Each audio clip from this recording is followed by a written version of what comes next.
First, here's my take. It's difficult to know what to make of the failure to arrive at an agreement between the West and Iran. The high-level talks have ended. Negotiations will resume at a lower level in 10 days. Secretary of State John Kerry's comments seem the most sensible. It was always going to be hard to arrive at a deal with Iran when the mistrust was so deep and had gone on for so long. But what was remarkable was the tone of the negotiators as they broke up. Both the Iranians and the main Western negotiator, Catherine Ashton of the European Union, were positive and constructive, believing that much progress had been made.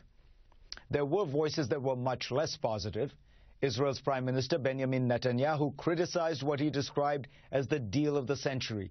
His aides explained that Iran was going to get everything it wanted in return for nothing. A mess of pottage, said one of them, making a biblical allusion. The other critic of the deal appears to have been French Foreign Minister Laurent Fabius.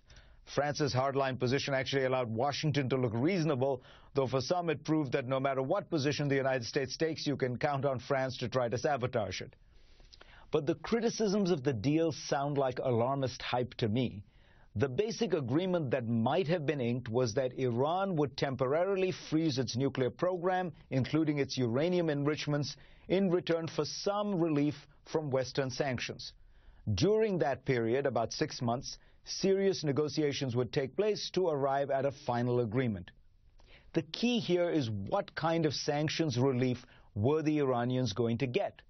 The answer is clear: not much.